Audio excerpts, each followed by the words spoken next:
ஜெயச்சந்திரனின் அடடா audio offer 5 முதல் 70% வரை டிஸ்கவுண்ட். ஆச்சி கொழுக்கட்டை மாவு வந்தாச்சு.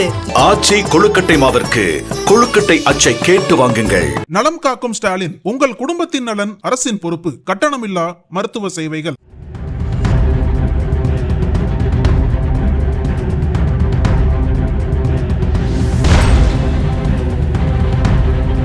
காணாமல் போன இரு பெண்கள், துப்பு துலக்க முடியாமல் திணறிய காவல்துறை. காட்டு யானை கூட்டத்தால் வெளிவந்த உண்மை ஒடிசா மாநிலத்தையே அதிர வைத்திருக்கிறது ஒரு பயங்கர சம்பவம். ஒடிசா மாநிலம் மயூர்பஞ்ச் மாவட்டம் சரபங்கா நுவாகாவ் கிராமத்தைச் சேர்ந்தவர் தேபாசிஸ் பத்ரா. இவர் அங்குள்ள சமுதாய சுகாதார மையத்தில் பார்மசிஸ்டாக பணியாற்றி வருகிறார். தேபாசிஸ் பத்ராவுக்கு ஏற்கனவே ஒரு சுகாதார பணியாளருடன் திருமணம் நடைபெற்றது. ஆனால் இருவருக்கும் இடையே ஏற்பட்ட கருத்து வேறுபாடு காரணமாக பிரிந்து வாழ்ந்து வரும் நிலையில் விவாகரத்து கோரி நீதிமன்றத்தை அணுகியுள்ளனர்.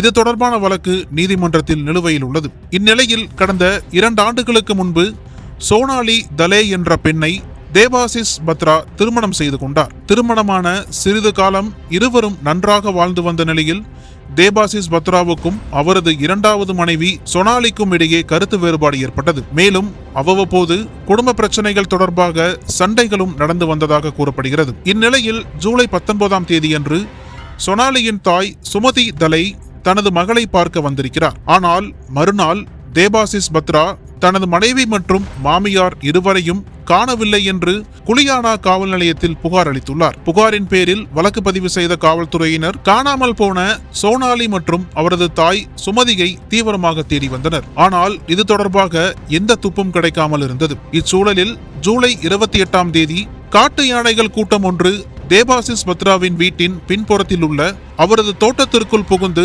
பலத்த சேதத்தை ஏற்படுத்தி சென்றன. யானைகளால் ஏற்பட்ட சேதத்தை பார்வையிட கிராமவாசிகள் தோட்டத்திற்குள் சென்றுள்ளனர். அப்போது தோட்டத்தில் வித்தியாசமான முறையில் 2 வாழை கன்றுகள் நடப்பட்டிருந்ததை கண்டனர். இதனால் சந்தேகமடைந்த கிராமவாசிகள் அருகே கிடந்த ஒரு குச்சியை எடுத்து வாழைக்கன்று நடப்பட்ட இடத்தில் குத்தி பார்த்தனர். குச்சி ஆழமாக உள்ளே சென்றது.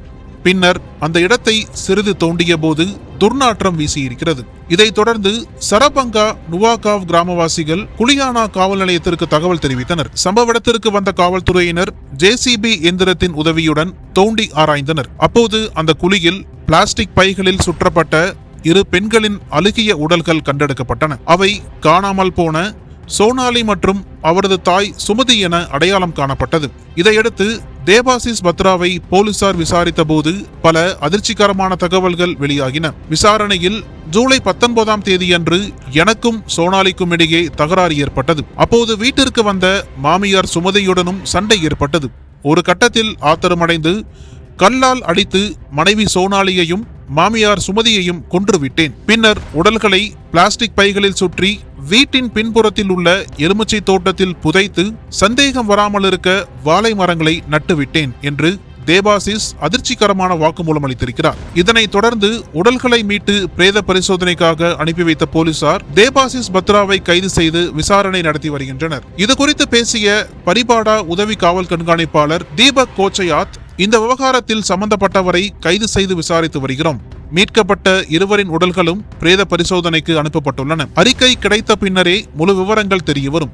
இந்த சம்பவத்தை பார்க்கும்போது ஒரு தனிநபர் 2 நபர்களை கொன்று 10 அடி ஆழ குழி தோண்டி உடல்களை புதைப்பது சாத்தியமற்றதாக தோன்றுகிறது. எனவே இந்த குற்றத்தில் மற்றவர்களும் ஈடுபட்டிருக்கலாம் என்று சந்தேகிக்கிறோம். அது குறித்தும் விசாரணை நடத்தி வருகிறோம் என்று தெரிவித்தார். இந்த சம்பவம் ஒடிசா மாநிலத்தையே பெரும் பரபரப்பில் ஆழ்த்தியுள்ளது.